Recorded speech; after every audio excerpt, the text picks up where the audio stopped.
Boa tarde a todos. Vamos dar início, então.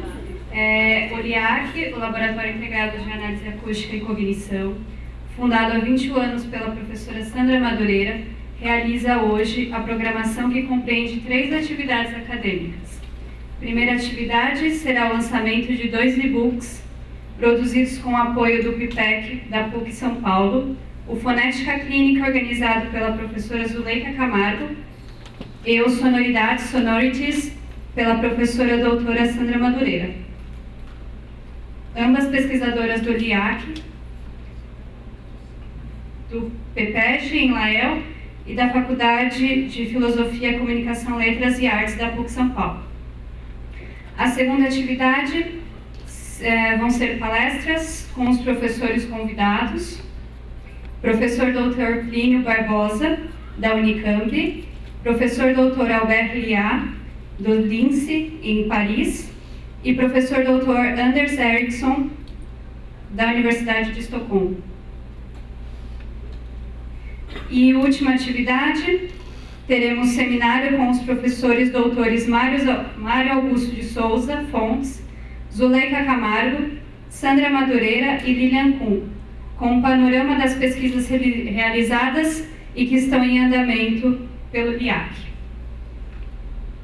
Para compor a mesa de abertura, temos a honra de chamar a reitora da PUC São Paulo, professora doutora Amalia e Andery, e os professores pesquisadores responsáveis pelo LIAAC, Sandra Madureira, Zuleica Camargo e Mário Augusto de Souza Fontes.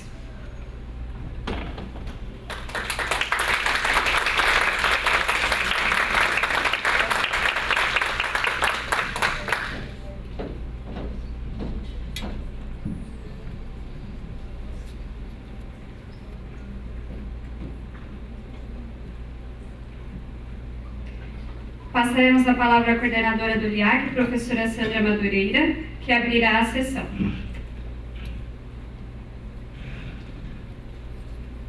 agradecimentos à professora doutora Amalia, atual reitora da PUC, não só pela presença, mas também pela iniciativa pesquisa que ela tem dado com o seu trabalho aqui na PUC, atualmente como reitora e anteriormente como pró-reitora. Para mim, a pesquisa é a alma da universidade, ela é que movimenta o ensino, ela é que projeta a universidade. E, então, esse apoio que foi dado, principalmente pelo programa do PIPEq, foi muito importante para a nossa universidade, a PUC de São Paulo.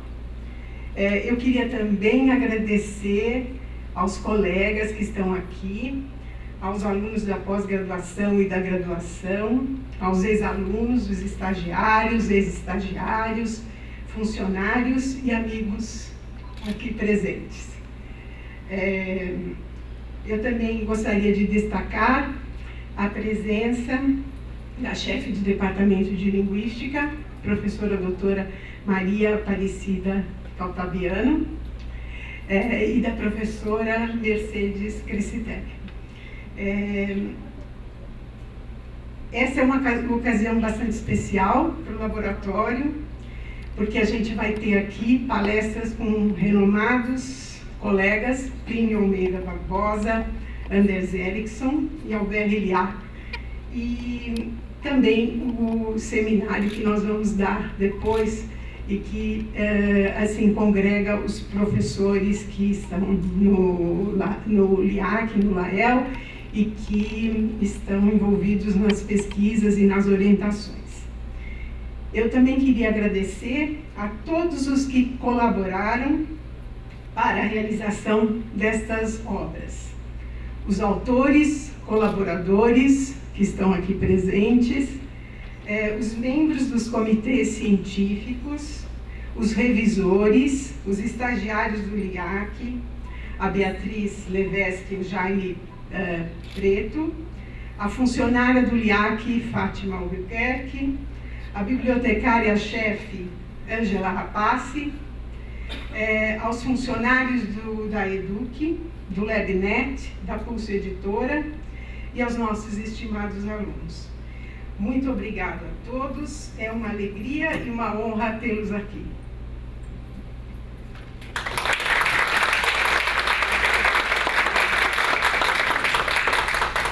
Agradeço a professora doutora Sandra Madureira e passo a palavra para o professor doutor Mário Augusto de Souza Fontes.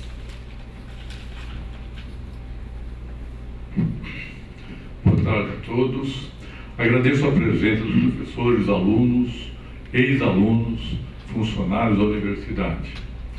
Os 2 e-books de Fonética Clínica e Sonoridade serão disponibilizados no site do LIAAC mediante preenchimento de cadastro pelos interessados. Clicando no banner que aparece na parte superior do site, você já pode preencher e solicitar o envio do arquivo em padrão PDF, que será enviado por e-mail pela secretária do LIAAC, a Fátima Albuquerque.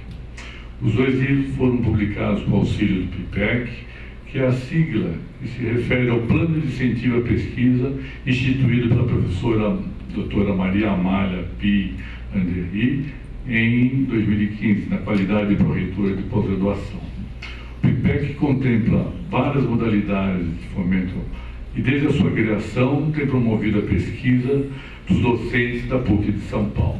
Obrigado.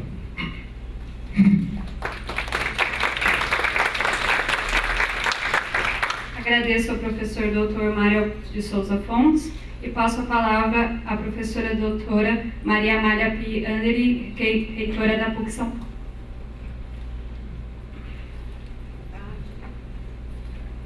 A todos, a todas, eu vou começar me desculpando por 2 razões. Primeiro, pelo atraso, né? Demora para subir a rampa, a gente vai parando e tal, então eu peço desculpas. E segundo, porque eu vou ter que sair cedo, porque aqui do lado vai haver um evento em comemoração ao nosso Dia das Mulheres. E a gente, infelizmente, vocês não poderão estar lá, mas felizmente vocês estarão fazendo uma outra coisa que merece muitos aplausos. Eu queria então aproveitar essa oportunidade para dizer que um projeto, um plano como o PIPEq, o Plano de Incentivo à Pesquisa, só dá certo porque há grupos como este que está aqui representado nessa universidade, né? O LAEL, que é o Programa de Pós-Graduação em Linguística Aplicada, e o LIAAC, que é um laboratório vinculado ao LAEL e à FAFICLA, certamente são exemplares daquilo que de bom uma universidade pode fazer em termos de formação na graduação, na pós-graduação e em termos de produção de conhecimento. Então, não é o PIPEq que merece elogios, é o LIAAC que merece elogios e são as autoras do livro, né? Que, ainda bem, no dia 8 de março são 2 mulheres, né? A professora Sandra e a professora Zuleica. As mulheres ainda vão consertar o mundo, viu, gente? Mais cedo ou mais tarde. Então, eu queria, de fato, parabenizar a Zuleica, parabenizar a Sandra e parabenizar o grupo, né? O LIAAC tem dado trabalho para o PIPEq, ainda bem, né? Tem demandado bastante e é importante que seja assim. Parabéns para vocês. Quando vocês crescem, a universidade cresce junto e faz aquilo que de melhor ela pode fazer, que é formar bem os seus alunos e produzir conhecimento importante. Então, eu queria, de fato, dizer parabéns, é para isso que o PIPEq foi construído. Os livros representam o final de uma etapa, né? Atrás de cada um deles há muito trabalho, há trabalho coletivo, há trabalho de pesquisa, isso é muito bom para a universidade. E eu fico muito contente, pelo que eu entendi, Mário, o livro estará disponível a custo zero. Então, essa é mais uma coisa importante, né? Na universidade a gente tem que brigar por acesso aberto, por acesso da informação a todos. Então, terminar o processo de pesquisa com a produção de um livro ou de um artigo e permitir ou fazer isso de modo que haja acesso aberto, universal, é também muito importante, por isso também eu quero parabenizar vocês. Eu desejo muito sucesso na atividade. Desejo dar as boas-vindas aos nossos visitantes, bem-vindos à nossa casa, que está em reforma, mas é para o bem, não é para o mal, né? Espero que vocês tenham uma tarde produtiva e que todos aproveitem e não deixem depois de ler os livros das nossas professoras que foram devidamente e justamente contemplados com o PIPEq. Parabéns.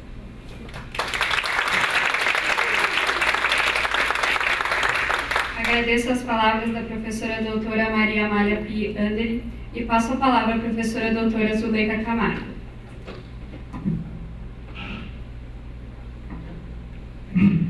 Boa tarde.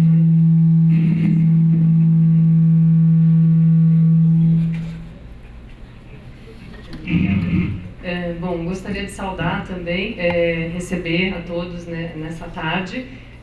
Também saudar todas as mulheres, além das duas autoras, né? Essa mesa é única porque a gente tem a oportunidade de duas autoras e uma leitora, né? Todas mulheres nesse dia celebrando os lançamentos das nossas coletâneas.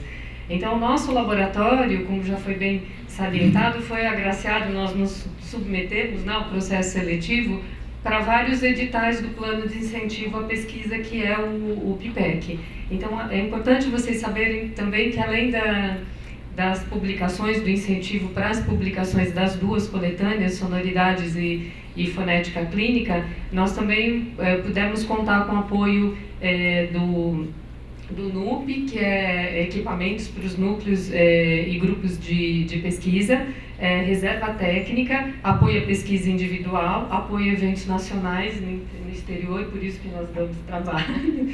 E nós também contamos com auxílio de verba CAPES e também 2 editais universais pelo CNPq. Então, nós temos nos estimulado a cada vez mais buscar essas áreas de fomento e procurar trazer um ambiente que propicie a pesquisa e a formação nos vários níveis. Então, hoje a gente tem a honra de ter desde estudantes de iniciação científica na graduação até o acompanhamento e a supervisão de pós-doutorados. E esses alunos estão aqui hoje presentes, esses pesquisadores, e eles são nosso incentivo constante também, além do programa de incentivo, para que a gente possa prosseguir essa trajetória de pesquisa. Queria agradecer também a presença dos nossos professores convidados e grandes parceiros de pesquisa e desejar que a gente tenha uma tarde extremamente produtiva. Estamos muito felizes em receber todos vocês aqui. Uma boa tarde.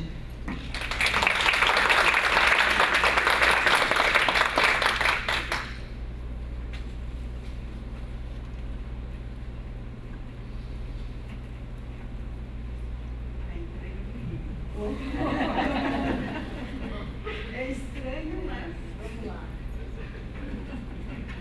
Esses tempos digitais são muito estranhos, né? Ontem a gente teve uma cerimônia que foi a premiação do nosso PIPEq e aí nós começamos a distribuir, como é que chama? Tablets. Eu vou sortear um tablet. Sorteei, o menino veio receber o tablet, tinha um cartãozinho para ele, que nem esse. Acabei de ganhar um livro. Muito obrigada. Muito bom. Nossos agradecimentos aos membros que compuseram a banca, que neste momento se dissolve, para que possamos dar continuidade às atividades da programação do LIAAC para este 8 de março de 2017.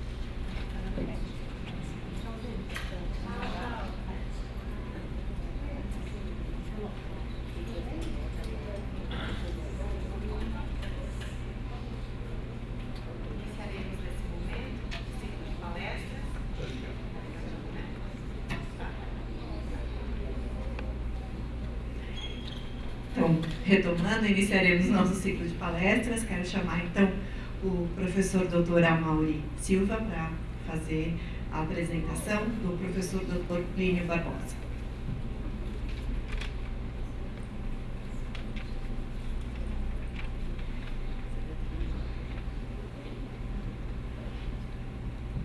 Boa tarde. Gostaria de apresentar o professor Dr. Plínio Barbosa, que tem graduação em Engenharia Eletrônica pelo Instituto Tecnológico de Aeronáutica, mestrado em Engenharia Eletrônica e Computação pelo Instituto Tecnológico de Aeronáutica, doutorado em Signal Image, Parole Option, Parole pelo Institut de la Communication Parlée e Institut National pour Technique de Grenoble, na França, bem como tem título de livre docente em Fonética e Fonologia pela Universidade Estadual de Campinas. Um pouco de água aqui.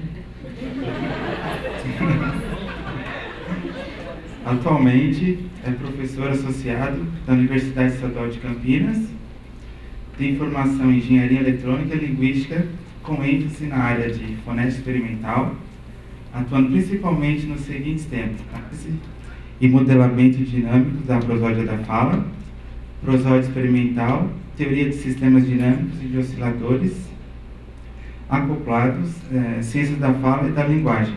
Tem mais de 100 publicações em periódicos especializados e anais de congressos nacionais e internacionais. É o autor do Manual de Fonética Acústica Experimental, juntamente com a professora doutora Sandra Madureira, em incursões em torno do ritmo da fala.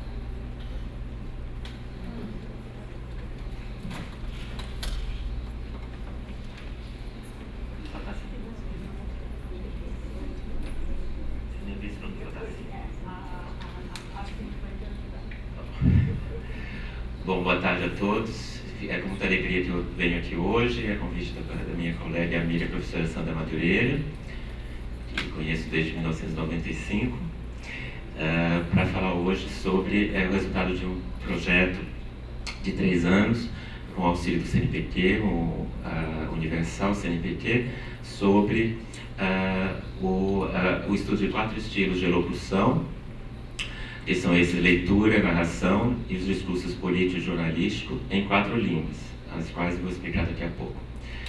Esses são, na verdade, os primeiros resultados, e o estudo completo já foi submetido também ao Congresso Interspeech e a um outro e-book, que deve sair da Escola de Prosódia. Então, o que eu vou falar hoje, de maneira mais sucinta, é um apanhado geral desses resultados, cuja motivação se encontrou em estudos prévios sobre estilos de elocução, incluindo fala profissional, e que apontam diferenças rítmicas e melódicas entre esses estilos. Então aqui eu vou estar colocando ênfase mais nos aspectos melódicos e intensivos entre esses estilos de elocução, que já mencionados, nas línguas que são português brasileiro, português europeu, que eram línguas que foram estudadas há mais tempo no nosso trabalho, às quais foram acrescentados o francês padrão e o alemão padrão. Os resultados mostram diferenças prosódicas entre as línguas, evidentemente, mas também entre os estilos, tanto dentro quanto entre as línguas, associadas a diferenças de gênero. Então, primeiro gostaria de falar alguns cuidados ao iniciar a fala para estudos de estilos de locução. Considerando estudos controlados prévios, as gravações feitas para estudos de estilo de locução devem refletir a fala em condições naturais similares. Então, como a gente vai trabalhar aqui com 2 estilos naturais, 2 estilos profissionais, a saber, discursos político e jornalístico, bem como 2 estilos não profissionais, leitura e narração consecutiva, a gente precisa tomar certos cuidados em relação a esses estilos, a iniciação desses estilos. Evidentemente, isso se aplica sobretudo à leitura e à narração. Evidentemente, todos sabemos que a leitura precisa ser fluente, visto que a fluência não é o objeto de estudo. Então, o tema a ser escolhido, o texto, e a interação entre o texto e os informantes é fundamental para a gente obter o material adequado. A narração deve ser liciada apropriadamente segundo a escolha textual também. Então a gente escolheu para esse trabalho um texto bastante longo, de 1.600 palavras, de tal forma que ele pudesse produzir material narrativo, que a narração era consecutiva, adequado para análise estatística. A gente conseguiu um material entre 90 e 500 palavras, a depender do indivíduo. Tá? Claro, gente que tem capacidade de fazer um resumo bem grande do que foi lido, e outros que gostam mais de falar os detalhes. Então, isso não estava vinculado a gênero, quer dizer, não era necessariamente um homem que falou menos e nem uma mulher que falou mais. Mas, de fato, quem falou menos foi uma mulher, mas também foi quem falou mais foi uma outra mulher. Se o estudo é paralelo, a fala profissional deve ter condições de comparabilidade e ser o mais próximo do seu uso in situ.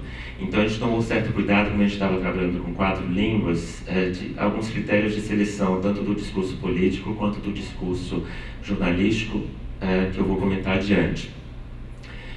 De tal forma que a gente pudesse atingir uma certa comparabilidade entre as línguas e as situações, né? Porque senão a gente poderia estar comparando essas situações bastante distintas dentro do discurso político ou jornalístico. Alguns estudos da fala espontânea que comparam com a fala lida exigem que o conteúdo seja o mesmo, e às vezes isso é difícil de conseguir. Aqui, não é o caso aqui, mas em estudos prévios, a gente, sobretudo com o meu colega Ericson aqui presente, a gente teve cuidado de, ao comparar esses dois e ter o mesmo conteúdo para análise prosódica, de primeiro fazer uma gravação em fala espontânea e depois fazer uma transcrição ortográfica, e em 2 semanas depois a gente pediu para essas mesmas pessoas lerem o que falaram espontaneamente. Então, com isso, a gente conseguiu um material semelhante em situações distintas. Claro que, a depender do participante, do informante, uma tarefa pode ser muito complexa, uma dada instrução pode vir enviesar o comportamento. Então, sobre isso eu vou falar um pouco adiante. Então, alguns cuidados têm que ser tomados em relação à iniciação de estilos de locução do ponto de vista da instrução que deve ser dada. Então, o primeiro estudo prévio que a gente realizou foi um estudo que terminou uma dissertação de mestrado, realizada pela minha aluna no ano de campus, em que empregamos um locutor de rádio AM que tem um programa de variedades em estação de rádio de Campinas. Então, nossa dificuldade era ter, mais uma vez, material comparável. Então, o que a gente fez o seguinte: tirou ele do ambiente de trabalho, chamou ele para o laboratório e a gente fez uma entrevista informal onde a gente pediu para ele falar uma coisa que o empolgasse, que era, no caso, a vida profissional dele. E o sonho dele é de ser locutor de futebol. Ele não era locutor de futebol. Então, com isso, a gente conseguiu 45 minutos de fala, ele falou bastante. E, naturalmente, claro que vocês sabem, por critérios labovianos, que depois de certo tempo a pessoa fica à vontade e falou normalmente. É claro que uma pessoa que trabalha tanto tempo, 20 anos, em opção de rádio, não fala como eu falo, por exemplo, já é um pouco diferente, tá? Mas vocês vão ouvir daqui a pouco. E a partir disso, nós transcrevemos a fala dele e pedimos selecionamos 50 frases, que eram bastante similares a manchetes, pedimos para uma jornalista avaliar essas frases, as quais 29 foram retidas para análise. Foram as mais semelhantes, segundo a jornalista, a uma manchete. Essas frases, 29, foram lidas por ele como se ele estivesse no estúdio de rádio. Então, ele leu essas frases como se fosse uma manchete num programa de rádio, e depois ele leu essas mesmas manchetes mais rapidamente, e em seguida, por escolha dele mesmo, como se fosse uma opção de jogo de futebol. Tá? E aí a gente comparou a prosódia, né, tanto a entoação quanto o ritmo, entre esses estilos: a fala lida normal, a fala profissional, locução normal e acelerada, e a locução de jogo de futebol. Aqui eu vou dar um exemplo, pra vocês terem ideia, e vou perguntar para vocês: essa fala é a profissional ou a não profissional? Os grandes comunicadores hoje na televisão, eles passaram pelo rádio.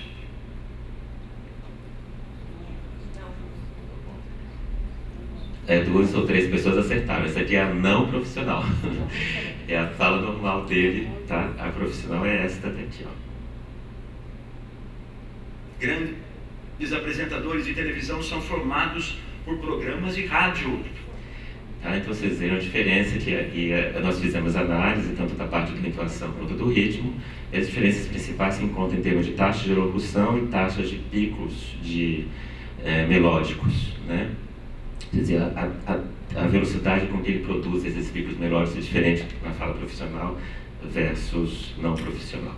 Um outro estudo diz respeito à fala não profissional na comparação entre leitura e narração consecutiva, que é, na verdade, um precursor desse novo estudo que eu vou mostrar para vocês, que inclui mais 2 línguas.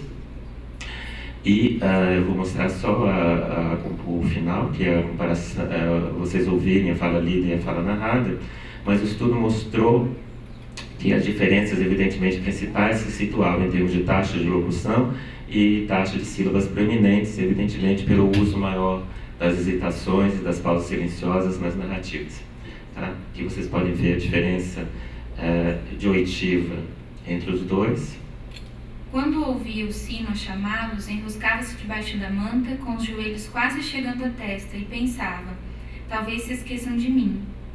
Isso é leitura ou narração? Leitura. Essa é a história de um monge desastrado, que era o Manuel, que era um noviço da ordem dos Jerônimos. Então a gente pode ver a diferença um pouco no alongamento das tônicas, né? E uma certa hesitação. E no material todo, muitas pausas silenciosas duram mais e são mais frequentes. Claro que houve hesitações também na fala lida, porque o texto era muito longo, mas a natureza delas é distinta. O projeto atual que nós estamos relatando agora tem esse nome, tá? Que diz respeito à análise prosódica entre as línguas, e o vínculo entre a produção e a percepção do ritmo em diferentes estilos de locução. São as 4 línguas já mencionadas. Estou usando essas siglas, nos resultados elas vão aparecer, PB, PE, FR e GE para alemão. 4 estilos: leitura de um texto longo, narração consecutiva, de 5 homens e 5 mulheres fizeram isso, e discursos político e jornalístico tirados de TVs locais, 3 homens e 3 mulheres. Isso foi possível graças à colaboração local da minha colega aqui presente, Sandra Madureira, do meu colega Felipe Pulato Marreio, Linci Orsé, Catarina de Oliveira, Universidade de Aveiro, e Hans-Jörg Mixdorf, de Berlim. O trabalho deles foi justamente obter os dados das TVs locais através de um certo critério de seleção. Em relação à leitura e narração, ela foi mesma do estudo que eu mostrei agora há pouco, na verdade o estudo 2, não 3, e que consistiu justamente na leitura de um texto de 1.600 palavras, a gente denominou Corpus Belém, porque ele é sobre a origem dos pastéis de nata na região de Belém e Lisboa, e em seguida a narração consecutiva deste texto, que foi em 2 versões, né? A primeira ele foi escrito em português europeu, adaptado para o português brasileiro, traduzido para o francês e para o alemão, frase a frase. E a partir daí as pessoas livremente, logo em seguida, narravam, a partir de suas escolhas pessoais, o texto. Logo que fizemos isso, percebemos que havia um problema de comparação do modo da narrativa com as pessoas de Portugal, porque além da memória imediata, de curto termo, elas também usaram aspectos, evidentemente, de longo termo episódico, porque afinal de contas a história diz respeito à sua cultura. Elas conheciam muito das histórias do pastel de nata, que a gente chama aqui de pastel de Belém, e por isso esses elementos entraram e tornaram a narração um pouquinho distinta. Daí, a partir dessa leitura longa e da narração, de tamanhos variados, nós extraímos trechos de 200 a 300 palavras, de 3 locutores para esse trabalho que eu vou apresentar aqui. De 10 locutores no caso da leitura e narração, e no caso de discursos políticos e jornalísticos, nós extraímos textos de tamanho similar, mas com 6 locutores, 3 homens e 3 mulheres, ou seja, 3 políticos e 3 mulheres da vida política, 3 jornalistas homens e 3 jornalistas mulheres, de redes de TVs locais. Os arquivos de áudio foram extraídos dos vídeos, grande parte deles do YouTube, e o discurso jornalístico foi de comentários, comentários de notícias, em todos os casos, e os políticos são discursos ou ao Congresso, o Parlamento, ou à Nação. Selecionamos trechos de 10 a 20 segundos para análise de ambos dos 4 estilos, para fazer os testes de percepção, em relação aos quais não vou comentar aqui hoje, tendo em vista aspectos da memória de curto termo, textos muito longos, temos dificuldade de memorizar o que aspectos do ritmo e da entoação, e trechos muito curtos, não temos tempo de construir uma ideia de que seria o ritmo e a entoação desses trechos.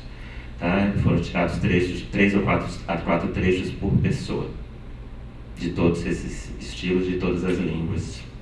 Os parâmetros acústicos extraídos foram 14, e hoje estou apresentando o resultado de 8 desses parâmetros, 7 relacionados à melodia, a saber, média de se o padrão e a simetria da frequência fundamental, média de se o padrão e a simetria da taxa da frequência fundamental, ou seja, a velocidade com que eu subo ou desço minha curva melódica, e a taxa de picos da frequência fundamental. Essas curvas visualizadas, mostra picos relevantes do ponto de vista linguístico, e a gente calcula a taxa, quantos picos por segundo foram produzidos, e a ênfase espectral, intensidade relativa, que é um correlato do esforço vocal. Todos os parâmetros foram extraídos por um programa que a gente fez para isso, ou seja, não precisa de nenhuma segmentação nem etiquetagem, por isso que a gente fez isso de tal forma a obter resultados mais rapidamente. E os parâmetros relacionados à duração vão ser trabalhados a posteriori, porque eles requerem segmentação e etiquetagem, como no caso do exemplo aqui, né, do francês padrão, onde vocês veem que para a gente estudar, evidentemente, taxas de locução, a gente precisa saber quantas sílabas por segundo. Para saber quantas sílabas, a gente precisa localizá-las a partir do entorno das vogais, então por isso precisa segmentar e precisa etiquetar para a gente depois normalizar essa duração, né? Porque a duração depende muito da duração intrínseca do som, e ela precisa ser normalizada, e por isso a gente precisa das etiquetas.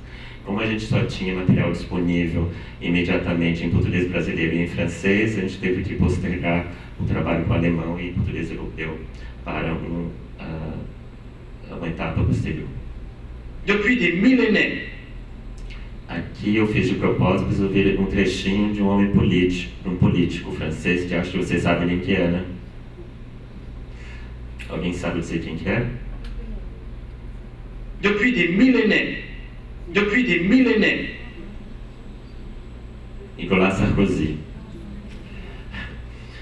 Bom, os resultados dizem respeito a esses 8 parâmetros que eu mencionei, o que quer dizer que nem todos são significativos para apontar diferenças, tanto entre estilos quanto entre línguas. Aqui eu estou mostrando para vocês, para 3 línguas, diferenças entre os estilos jornalístico e político. Tá? Então, vocês não veem o PB ou o português brasileiro aí, porque não houve diferença estatística para parâmetros melódicos entre jornalistas e políticos no português do Brasil.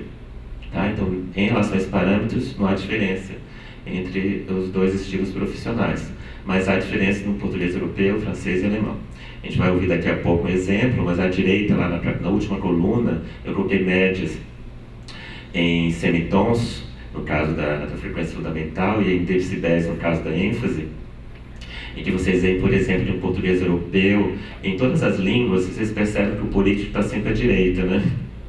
Estão vendo lá, no português europeu tem um menor aqui, né? Então, ou seja, quer dizer que em português europeu a frequência fundamental média é maior no discurso político, e a ênfase espectral, o esforço vocal é maior no discurso político. Isso acho que é um pouco intuitivo, né? No francês a mesma coisa, o esforço vocal é maior no discurso político, também que é o dobro entre jornalista e político. A taxa de picos é maior no discurso político, que torna a fala mais vivaz, né? No político francês. No alemão a mesma coisa, vejam que era mais agudo no discurso político, assim como era também em francês, estão vendo?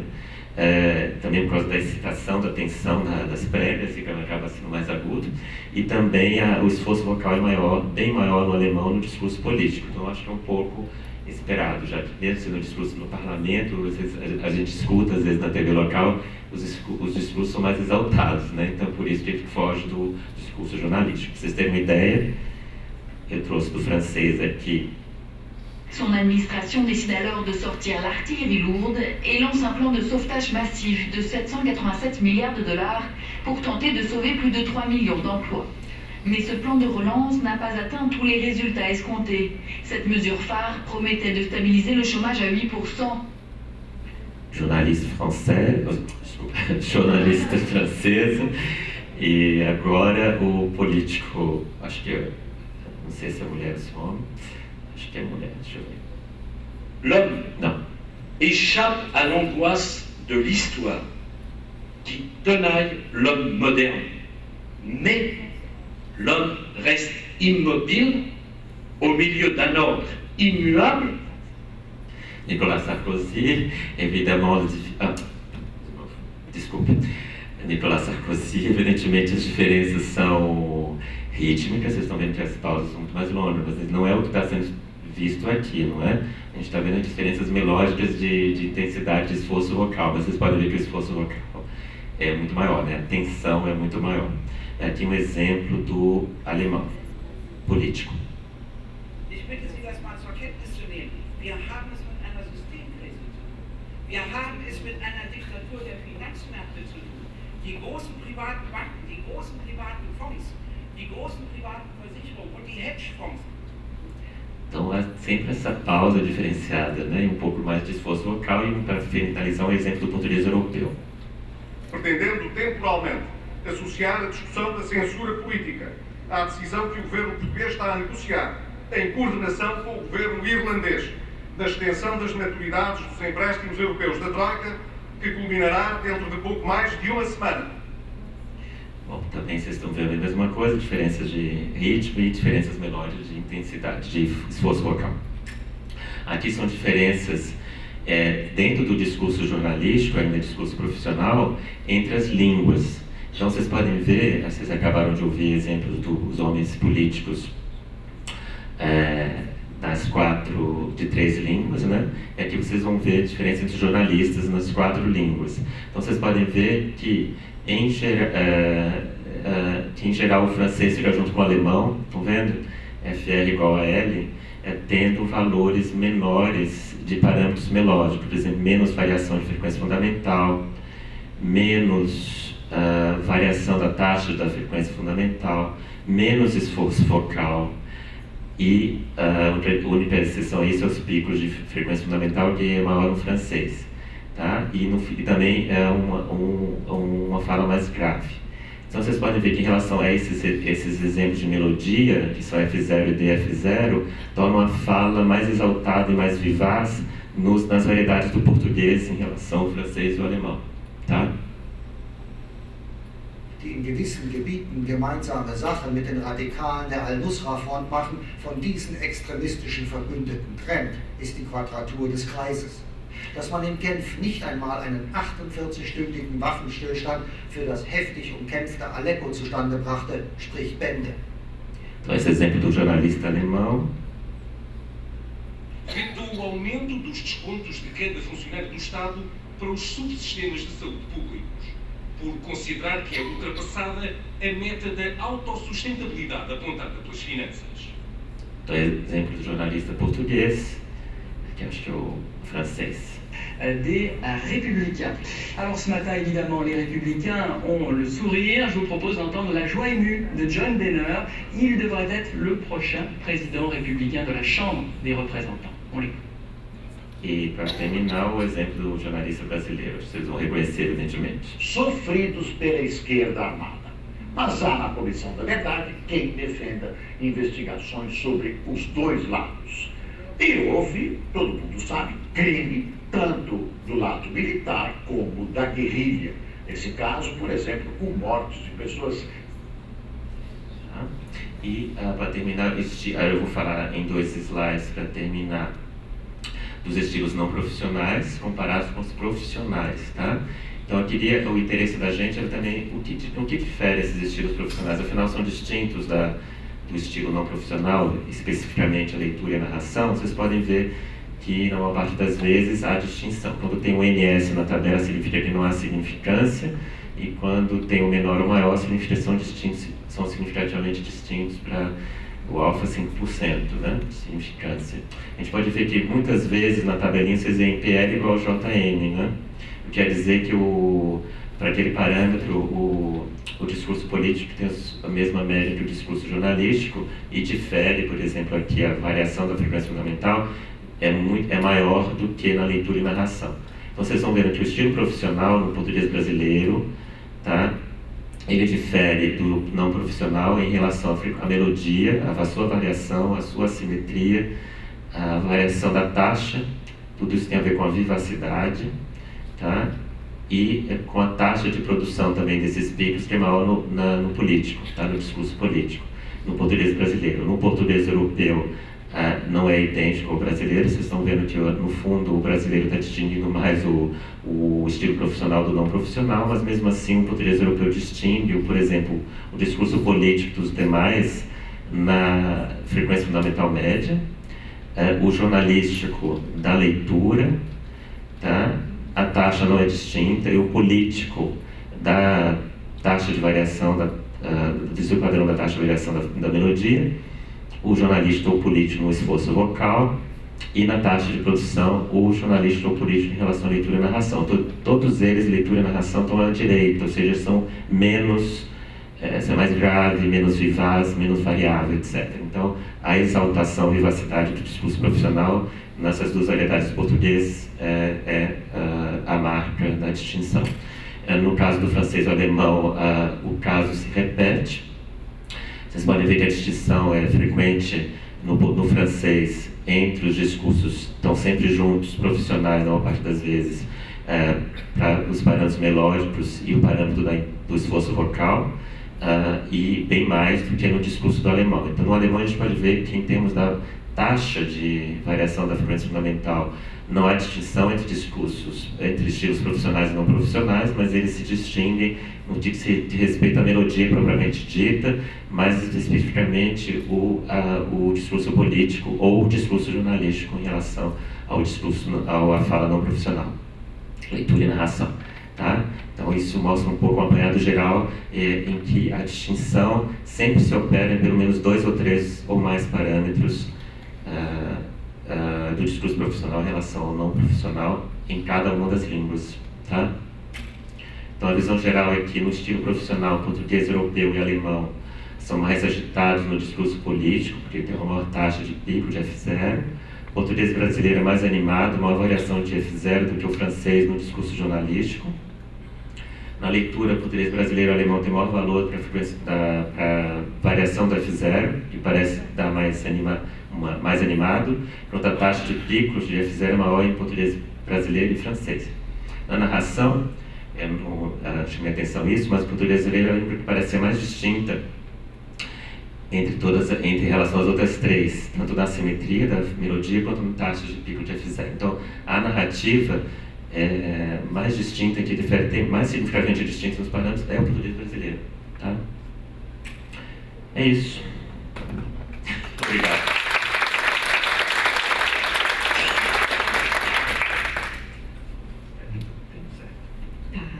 Agradecer, então, ao professor Dr. Plínio Barbosa, um prazer personificar alguém que a gente lê bastante, né? Conhecê-lo pessoalmente. E queria abrir para perguntas.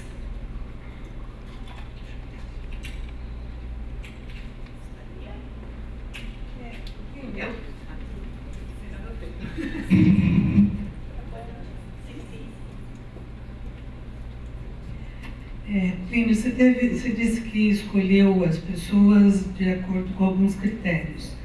Se a gente for comparar o Boris Casoy com o William Bonner, por exemplo, a gente vai ver que esses picos são mesmo diferentes. Queria que você me falasse sobre esses critérios de escolha do locutor, né, o jornalista. Então, obrigado pela pergunta, Isabel. A gente teve várias dificuldades ao longo desses 3 anos, inclusive de achar material adequado, do tamanho adequado, que não houvesse muitas interrupções de outros comentaristas. Então, na verdade, a gente selecionou mais do que 6 pessoas, né? Depois a gente reteve algumas.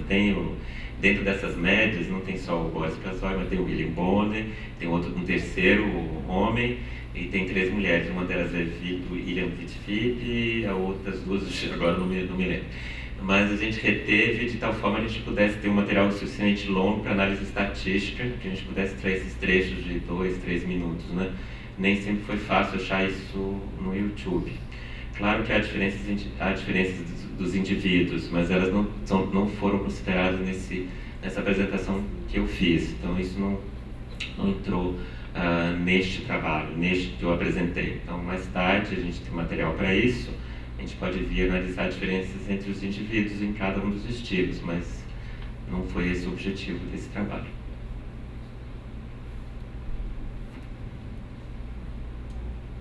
Era mais ou menos essa pergunta que eu também ia fazer, nem sabia que tinha sido abrangido por mais de um jornalista. Porque a gente acaba fazendo, nossa, como não tem diferença entre um discurso político e um jornalístico, né? A gente até vê alguns exemplos tão exaltados políticos e os jornalistas bem mais contidos. E nesse caso eles estavam parecidos porque era justamente um discurso contestador também, né? E tinha uma semelhança. Em muitos casos há semelhança, mas vocês viram que em alguns casos o JN lá era distinto do PL. Então, quando eu analisei aqui, né? Aqui, discriminação entre discurso político e jornalista. Estão vendo? Está discriminado em vários lugares, o que não está no português brasileiro. Esse que chamou a atenção, porque no brasileiro não, se o político brasileiro é tão exaltado, né? Isso, até joga coisas no... Para esses parâmetros, não se esqueça, tem os parâmetros de duração que não estão sendo examinados. Talvez nesses outros parâmetros, que ainda serão examinados, haja diferenças. E claro que haverá, porque as diferenças de pausa são muito mais pausadas no discurso político. Mas do ponto de vista melódico, que é o interesse da gente, não. Pelo menos nessa seleção. São 6 jornalistas e 6 políticos. Bom, então eu queria agradecer a participação do professor Dr. Plínio Barbosa com esse trabalho tão interessante. E chamar então o próximo palestrante.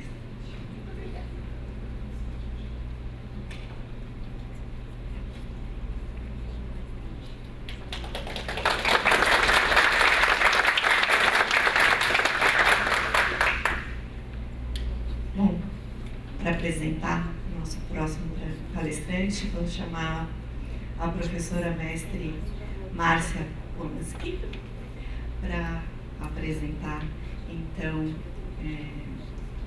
o professor Dr. Ericson. Estou com um sobrenome na memória e o nome fugiu da minha memória de trabalho.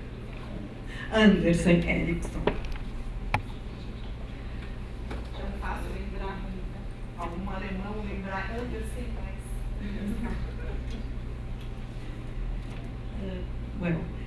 it's an honor to introduce Professor Dr. Anders Ericson. He's an emeritus professor of phonetics at the Department of Linguistics at the Stockholm University. Professor Ericson has been very active in several major areas of linguistics and phonetics, including speech perception, forensic phonetics, linguistics, phonology, and dialectology. He has also been involved in research on forensic psychology. His educational background includes a master's degree in physics and a PhD in linguistics. Okay. His talk is a study of the acoustic basis of lexical stress perception. So.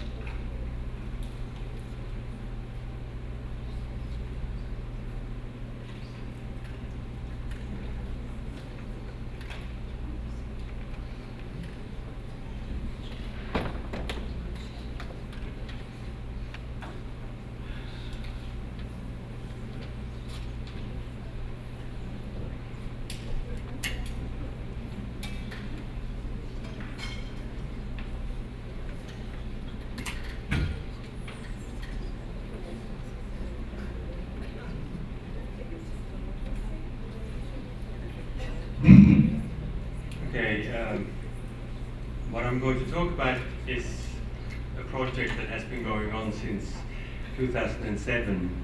It was financed by the Swedish Research Council for the first 4 years, and the rest is ongoing studies using the data that was collected during these first years, and also widening the network of researchers using the data and creating new data, and come back to that. And I'm going to reuse a presentation I gave in Trondheim in Norway half a year ago.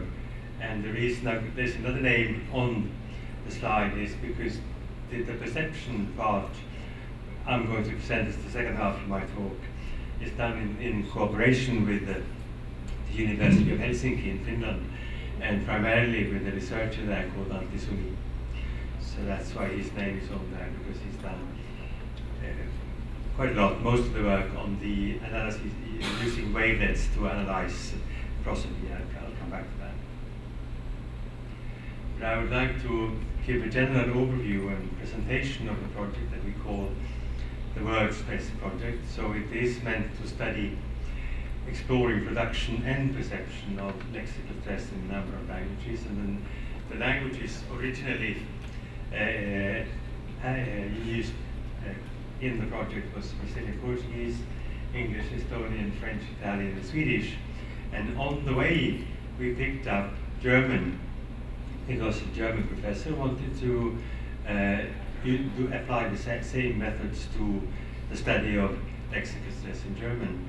And that's one of the basic ideas of this project, that the methods should be general enough to be possible to apply to any language, regardless of phonological structure. But we can't study all the languages of the world, so we have selected those few to begin with, and then got German as a bonus. And the next bonus language we will have on our list is Czech, because the study has just been, the first version of the study has just been finished, and will be presented at Interspeech in Stockholm in August about lexical stress in Czech. And there is work in progress also doing the same thing for Polish. And that was one of the ideas, that we shouldn't do all of this research on our own, but that we should give away the methods and scripts and whatever we have to other researchers who want to do the same thing for their languages. And the very point is, of course, that then the results will be immediately comparable, because it has all been done the same way. The only variable is the language studied. And that's one of the important factors in this ongoing study and this project. So the data collected are studio quality recordings. We wanted it to be good quality recordings, so that the quality of the recording would not be a factor. And the number of recorded speakers vary between 14 and 32, and each language is represented by an equal number of male and female speakers. And we made the point to minimize variation as far as possible with respect to speaker age and accent. So the total range is 19 to 40, but most of the speakers, almost all of them, are in the age range 20 to 30. And they're all speakers of the same variety of their languages, like Gothenburg Swedish, Tuscan Italian, São Paulo Portuguese, and so on. So to minimize the regional variation, we have been very careful in selecting the speakers to be from a rather limited area of the language. And the different speaking, we also wanted to study different speaking styles. So the speaking styles we have been studying are spontaneous speech, phrase reading, and word list reading. And to be able to compare the effect of speaking style without interference of anything else, we needed identical material in all these speaking styles, identical material from each individual speaker, that is. So we had interviewed this, we had recorded informal interviews with each speaker that consisted of an informal talk taking about 15 to 25 minutes.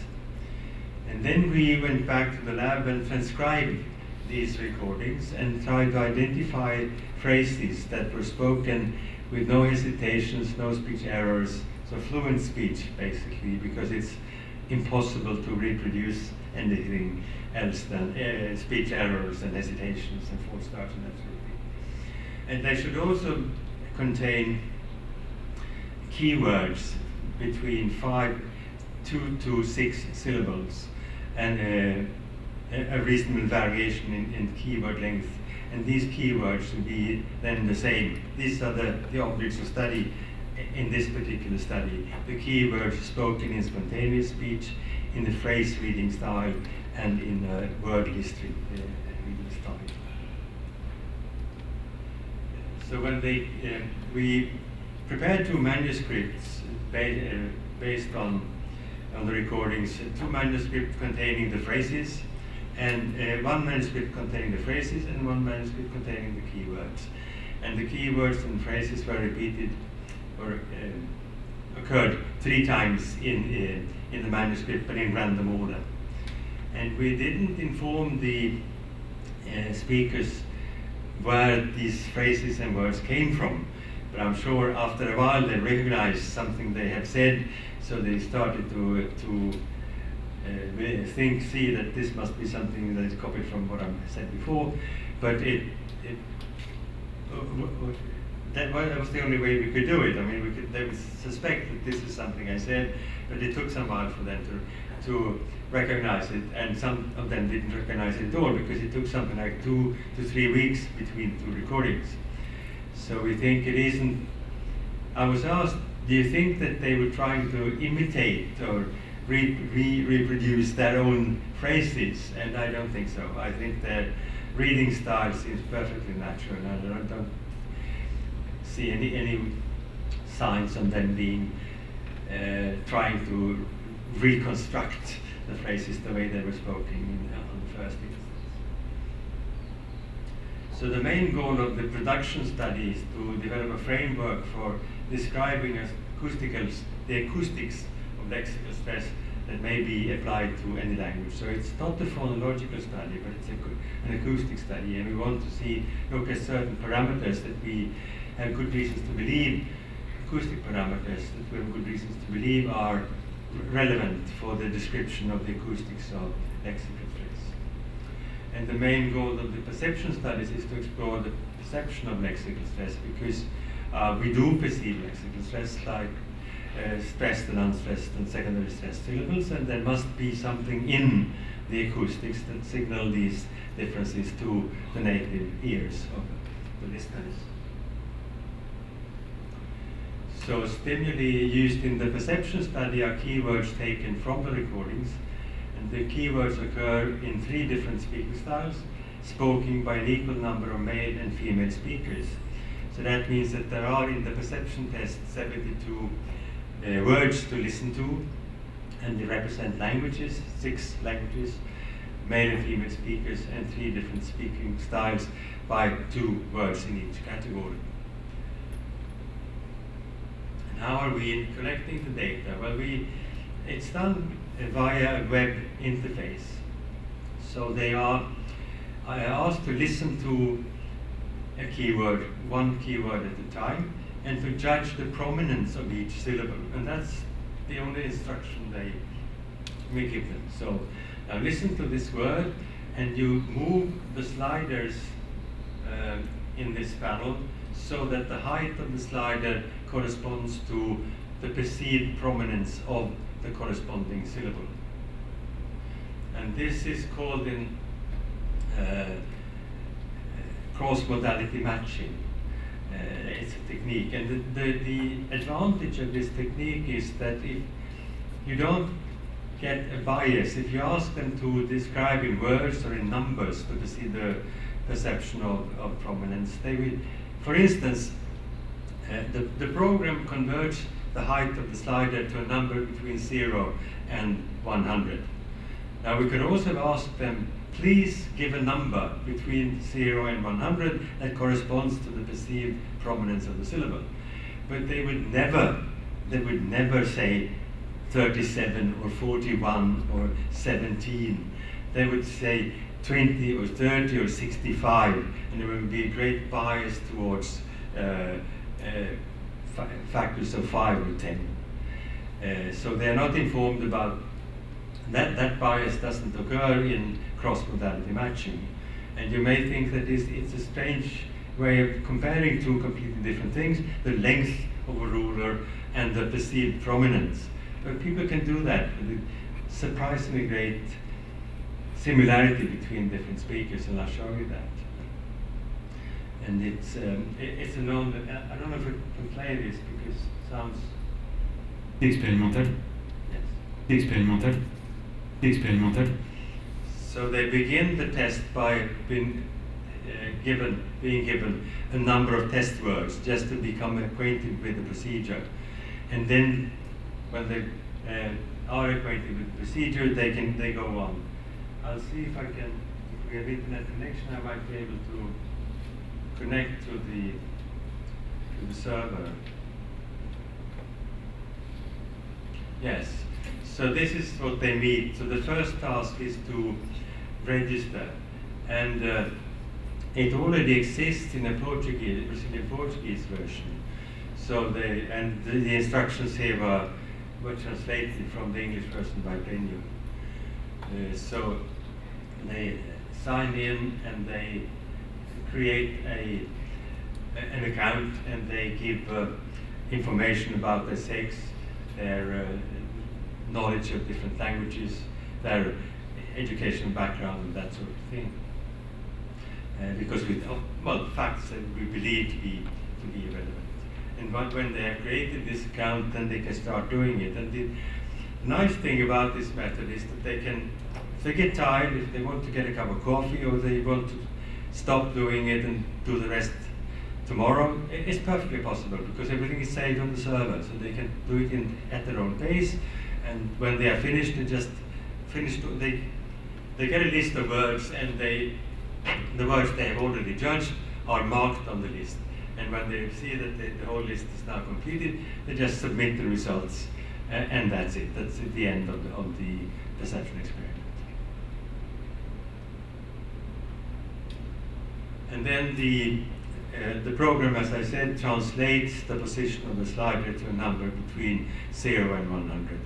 And those are the data that I use to analyze the perceived prominence. So this is then a possible outcome of the first test. And when they're finished, they just click on Save and Proceed. And then they come to the second. The next word is automatically open on the screen. So these data are based on the 10 first speakers. I now got listeners. I now got 42 listeners, so much more data. But when I made this presentation, we had data from 10 listeners. And Cronbach's alpha is a way of testing or giving a number to the similarity of the judgments by these 10 listeners. And the raw and the C-score means the raw score is the number. So if the slider was at 0.71, that's the raw number for that position, that particular judgment. But then people use the range of the sliders in different ways. So some use the full range of the sliders, from nothing, from way at the bottom to the top of the slider, and some are more cautious with the use of the slider range. So a way of eliminating that inter-speaker difference, we can normalize the scores, which means that the scores are normalized so that the mean of the scores for each individual speaker is 0 and the standard deviation is 1. And as you can see, there is the Z-score Cronbach alpha, the inter-speaker reliability for the Z-score is slightly higher than for the raw data. It's not a big difference, but it's slightly better. Well, I've already said that. So the acoustic parameters we used are, for this, in this first round, is duration, fundamental frequency and spectral emphases. And spectral emphasis might not be a parameter that is widely known, so let me just say that if I raise my voice like this, then spectral emphasis increases. So, and spectral emphasis means that it has been shown that if you raise your voice, the main increase in loudness is in the higher frequencies, and not much happens in the lower frequencies. And it makes sense to believe that maybe vocal effort, you use a little bit extra effort when you pronounce stressed syllables. And it was first discovered in the mid-90s by a research team at Leiden University in the Netherlands.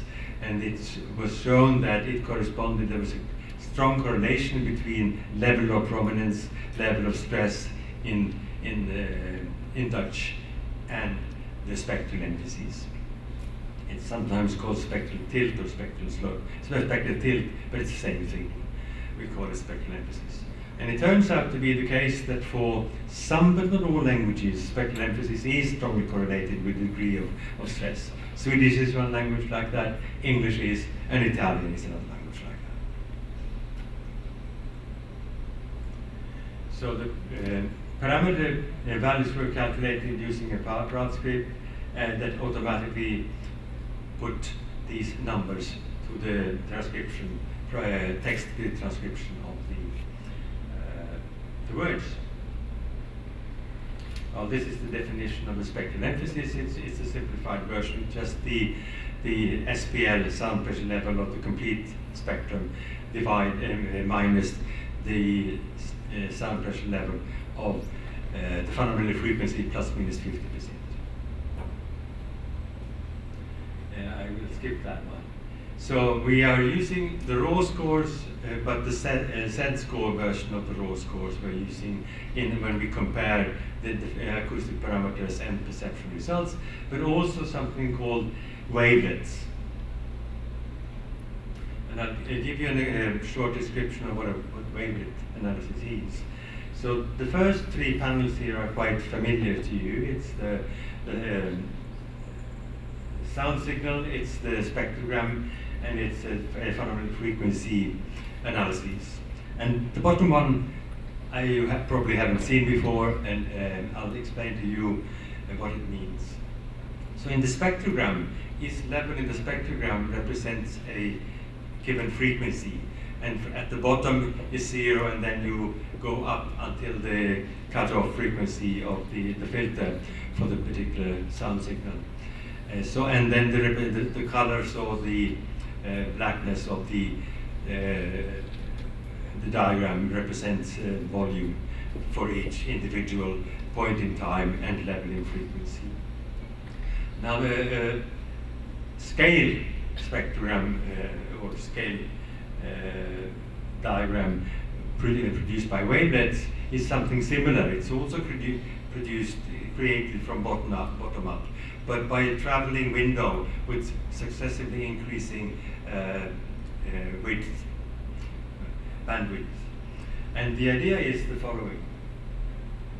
Well, the wavelet is just a window. It's called, I'm not sure why it is called wavelet, but it's a window with a specific size, and not specific size, specific shape. So it can have some standardized different shapes. One is called the Mexican hat and the other is called Monet, but it's not important here to describe the differences. So for each scale, slide the appropriately scaled modeled wavelet through each data point and calculate the correlation of the wavelet and the signal. So it is, I don't know if you can see at the bottom. No, it's rather vague, but there is the wavelet here at the bottom, and it has a very small bandwidth. And the idea is that the smallest bandwidth should capture something like segments. And then on the next level of interest, we have a duration of the wavelet, which is something of the size of the syllable. And the wavelet moves along the time scale, and it calculates the average capture by the wavelet as it moves along. And this, the next could be something like short phrases, and the next level, little bit longer phrases, and it increases more and more, and at the very top end, it's the whole utterance, whatever the length of that is. And then when you plot this on a scale using the same idea as a spectrogram, you get something that has a certain hierarchical structure, because it is detecting segments of increasing duration from just individual samples to the full word, and you color the content of the average inside the window, different colors, where red or almost black is the greatest number, and blue is close to 0. And you can easily see that it can be used for many different things, wavelets. It can be used for annotation of prosodic evidence, prominence boundaries, explore acoustic prosody, phonology, syntax relationships, manipulation of prosody for perception studies, and estimating speech rate. So it has not many different final applications. And I can skip these ones. Here is one of the test words in our study. So it's a Swedish word which is bemanningsföretag. And if you look phonologically, this is the secondary stressed syllable, and this is the main stressed syllable. And the numbers here are the strength calculated of the nodes in each of these wavelet representations. And you can see that the unstressed syllables are at or close to 0, and the secondary stressed syllable is a little bit more, and the one that gets the highest score is that syllable which is phonologically supposed to be the main stress syllable. And these are the numbers we now use to correlate with the perception data. So the principal question in this part of the study is whether a wavelet-based analysis presents any advantage over using raw acoustic data like F0 duration and spectral emphases, and results from other types of prosodic studies suggest that this may be the case. And let's see how it works out in our particular study. So this is just a lot of numbers, but you can get some idea that if you correlate the wavelet scores with Z normalized scores, the correlation coefficients are slightly higher for the wavelet scores than for the raw scores. And if we clean up the picture a little bit by eliminating all correlations which are not at the 0.001 level, you can see that there is a rather substantial difference between the wavelet analysis prediction of perception and the raw score prediction of perception results. And of course, corresponding analysis not based on group means but individual listening scores, and they present the same picture but with slightly lower prominence significance levels. So correlations between listener ratings and acoustic correlates are considerably better using wavelet data. In other words, wavelet data match listeners' perceived prominence better than the raw acoustic data. Results vary both as a function of stimulus language and wavelet parameters used, and there is considerable inter-rater variation in perceived prominence. The wavelet analysis comes out as a winner in all comparisons, but it is still an open question what combination of factors would render the best results. So we have also tested a combination of factors. But first, if we look at an individual factor like duration, we can see that it correlates very well with all the tested languages. If we combine more than one factor, and that's what we're going to do in the next step, then we may perceive even better correlations. So I told you we now got data from no less than 42 speakers for Swedish. Now the next step is to investigate to what extent listener judgment correlate with the listener's native language. We have strong reasons to believe that expectations based on knowledge of the language, most importantly your own language, and will bias the judgment of prominence. If it's your own native language and you know from your linguistic knowledge that the third syllable receives the lexical stress, then it almost inevitably to ignore other factors and say, well, it doesn't sound that strong. So we expect that we test exactly the same data on listeners with those 6 different languages as their native language. They will show there will be a difference between the listeners based on their native language. And we have some preliminary data that shows that there is a tendency for Swedish listeners to correlate their judgments with phonological knowledge of the stress pattern. And there is also a correlation with when they listen to English, the English words. But there is no correlation at all, basically, when they listen to the languages of which they have no knowledge, like Estonian and French and Italian. And we have some preliminary data, but only based on, I think, 8 listeners, Brazilian Portuguese, that indicates the same pattern for them. Brazilian Portuguese, there is a correlation between phonological prominence and acoustic prominence and perceived prominence. And there is some correlation with English, but not with the rest of the languages. So the next step, we hope to be able to include listeners with Brazilian Portuguese as their language, as listeners, and I'm also planning to go to Pisa to do the same experiment with Italian listeners. And then we will see if our prediction that the listener language will also be a decisive factor will be can be demonstrated by these further experiments. But I think it will be the case, but I don't know yet. Thank you very much.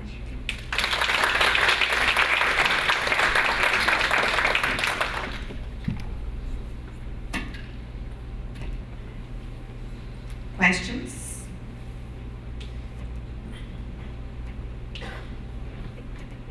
Many thanks for your presentation. It's very exciting to see this application of the wavelets. I have a few questions, but maybe some I will talk later too, because I have lots of questions. But I would just like to ask you if you think there is some relation between the wavelet analysis of fundamental frequency and analysis of fundamental frequency of the type of that one which is implemented in Hans-Jörg implementation of Fujizaki model, which is also multi-level filtering things. I don't know. I don't know the Fujizaki model well enough to predict what it will. It's worth trying, perhaps, but I don't want to guess because I don't really know how it will affect the results. No. And also, I have to say that it's not absolutely clear why the wavelet analysis works better.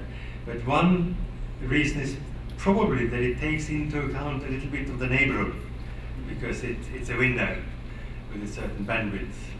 So it could be the case that if the analysis includes a little bit of the environment as well, you add information that the listener is also perceiving and using in their judgments. And I have a second question about the vocal effort you speak about. There is a known correlation between fundamental frequency and vocal effort. Yes. And using the correlation you put there between your measure of spectral tilt and fundamental frequency, could be that for accent there is an increase of vocal effort that leads to a rise of fundamental frequency. Just a mechanical way to explain the rise of fundamental total frequency? It's possible that it's part of the explanation, but it's definitely not the whole explanation, because you can see they are not very strongly correlated vocal effort measurements and phenomenal frequency height. And it's perfectly possible to raise your phenomenal frequency without raising the effort. So I think I wouldn't go as far as saying that they're completely independent, but they're not very strongly correlated either.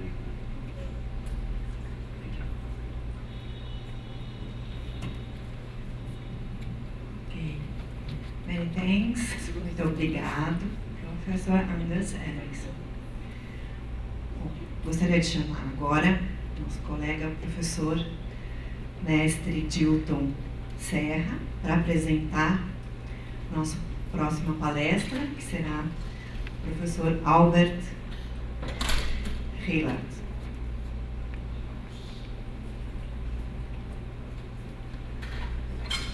Bonjour.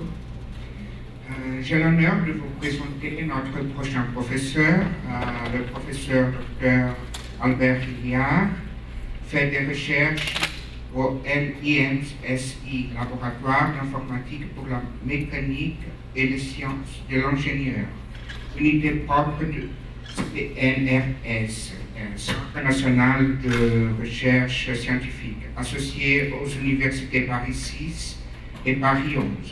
Il participe à plusieurs projets de recherche, parmi lesquels les projets d'atlas multimédia prosodique de l'espace roman Ampère, qui vise à fournir une description de la prosodie dans l'espace linguistique romain, et le projet prosodie accent dialecte expressivité PAD, qui cherche à mesurer la variation prosodique liée à des facteurs comme les accents régionaux, les plus expressifs des locuteurs dans les différentes langues ou dialectes. Voilà, professeur Dr Albert Rilliard.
Queria agradecer o convite da Zuleica e da Sandra. Muito obrigado pela invitação aqui e muito obrigado pelo trabalho que você faz para esses dois livros.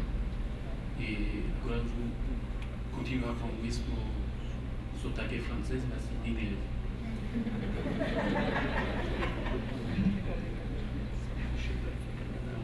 I'll speak about research we are doing with colleagues about the expressivity that is conveyed by prosody.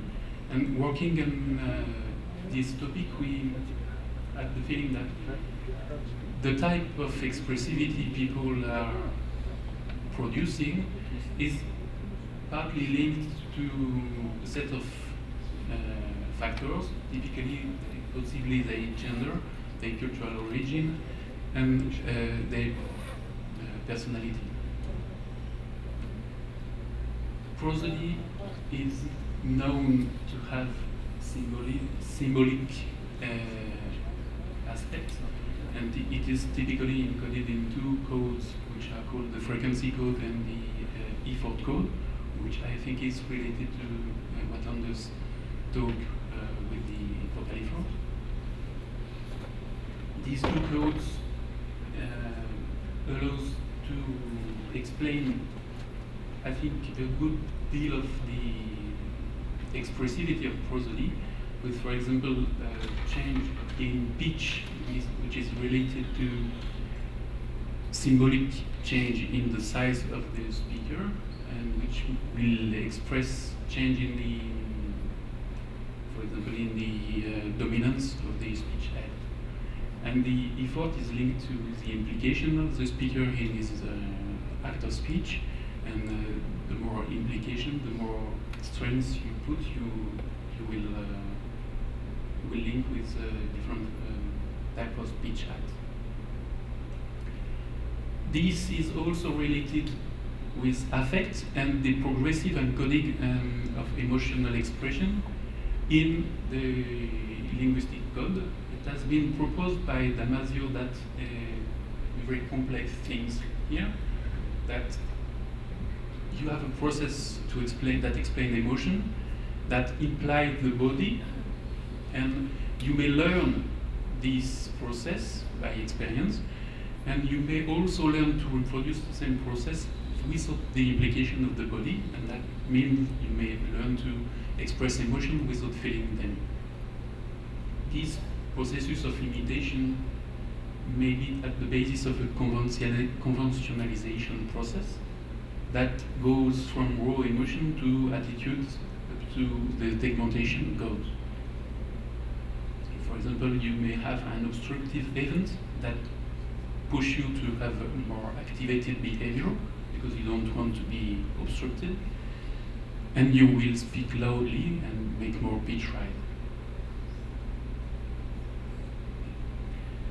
There is also a lot of speaker variation. Different speakers will produce speech acts which are very different, and I will give you a few examples here.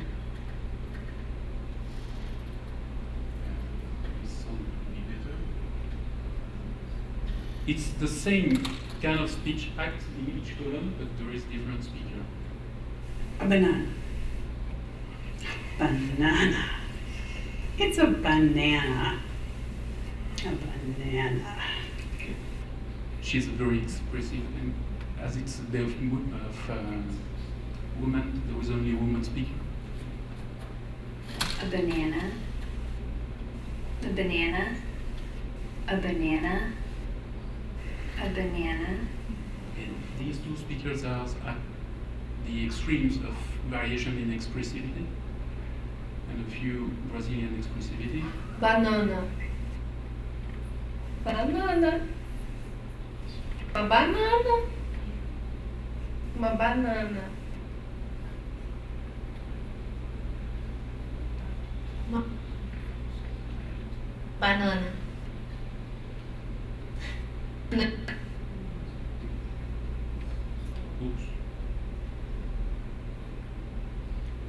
So, there is an interruption.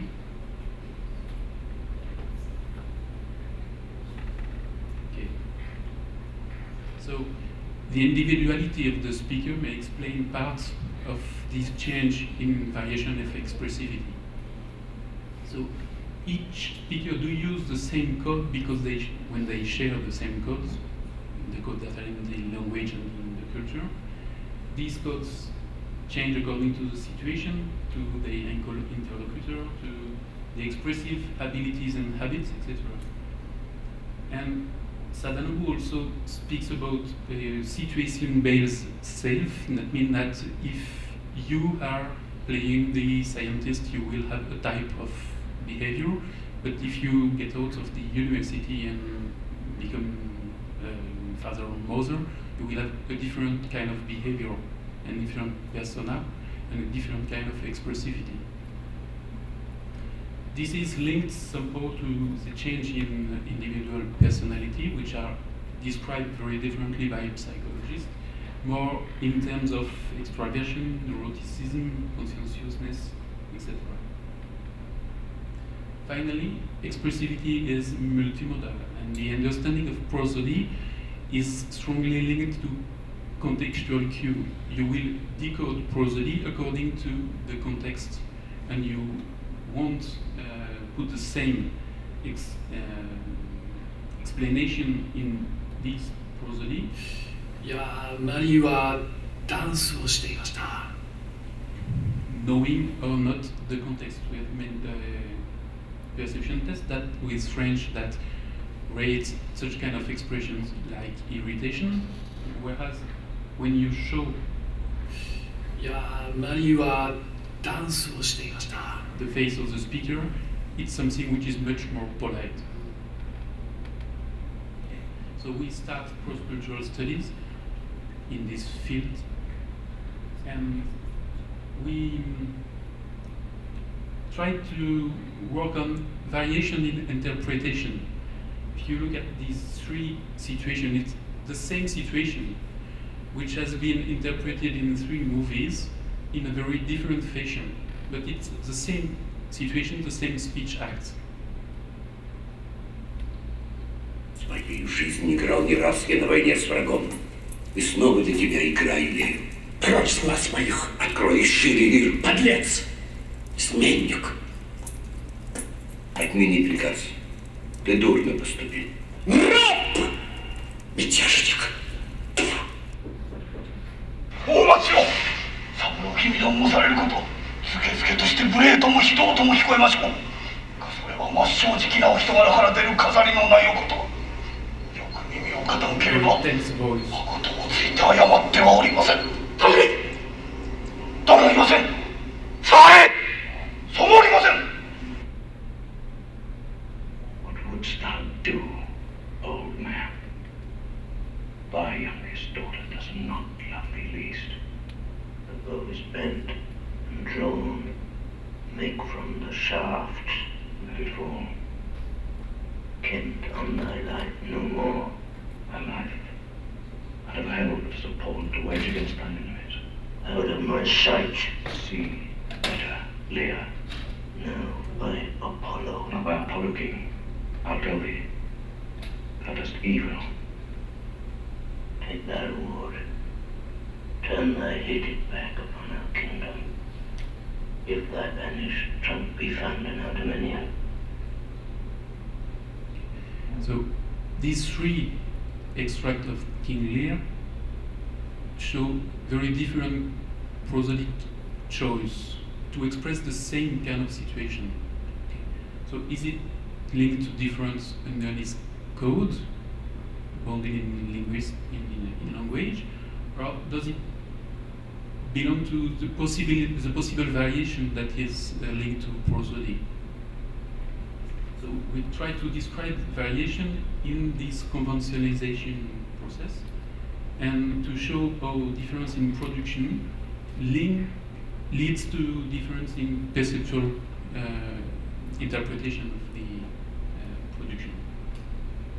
One problem with the cross-cultural study has been described by Wiersbecker, that the labels that are used, for example, to make recognition tests are not directly identical if you make a translation. If you make a translation of happy in French, it gives heureux, but the cultural meaning which are behind happy and heureux are very different. They are not comparable. And it's the same with irony, ironia, or irony. You cannot exactly compare the 3 words. So if you ask people to judge if they recognize these 3 types of irony, you may just have bias in your perceptual experiment because it's not the same kind of conceptual concept. So the proposed solution is to get rid of labels and to use situation, like for King Lear, you define a situation with a role, a speech,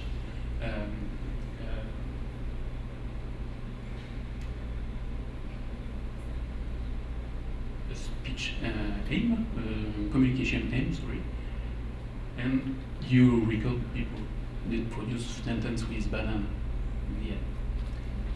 And for the perception side, we used the free labeling perception experiments, asking people to choose the word they want to describe the expressivity of the expression.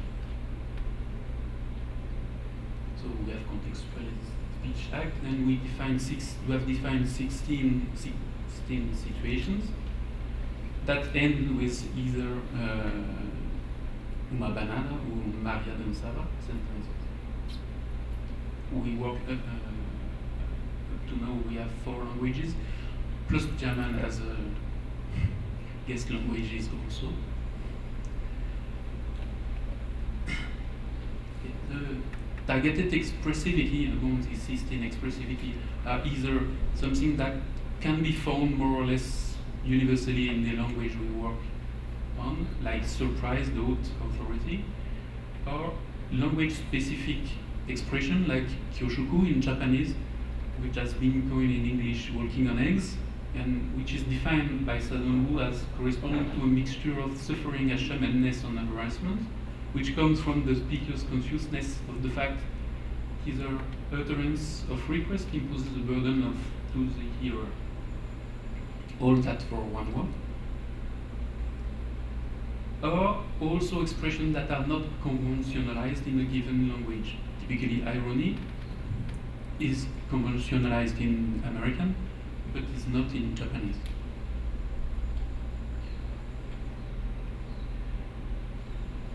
So there is lots of samples, but I won't play all of them. A banana? In American. Banana? In Japanese. A banana. In English by a Japanese and in English by a French. Then we try to measure the acoustic variation linked to the expression. We measure the set of parameters, fundamental frequency, intensity, the harmonic to noise ratio, a kind of measure of the spectral tip, which is the H1 minus H2 measure, and the formant.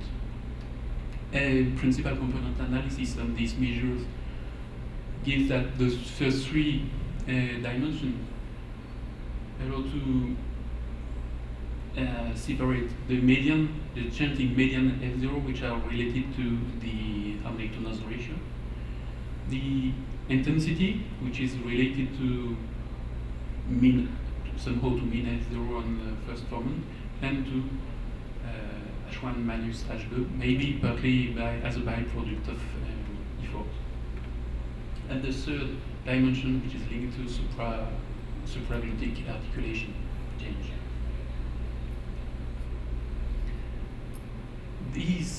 The 2 first dimensions of the PCA may be partly predicted by the universal codes I presented at the beginning. Typically, the frequency codes say that low F0, low fundamental frequency, is linked to dominance, assertivity, while higher fundamental frequency is linked to submission. The effort code say that large span of fundamental frequency lead to authority or enthusiasm, for example, while flatter F0 pattern is linked to disengagement. Theory of emotion proposed, for example, by Scherer, show that arousal, potency, and valence may explain part of this variation in a coherent way. And part of this is explainable with the change in vocal effort. Okay. So if we plot the mean value of fundamental frequency and intensity at the x-axis and in fundamental frequency at the y-axis, you can see a good spread of the 16 expressions. And if you draw a regression line along this expression, you can spread the expression according to the effort code. While if you follow an orthogonal direction along this direction, you follow more or less something which is explainable by the frequency code. So beneath this line, you have more dominant impositions, like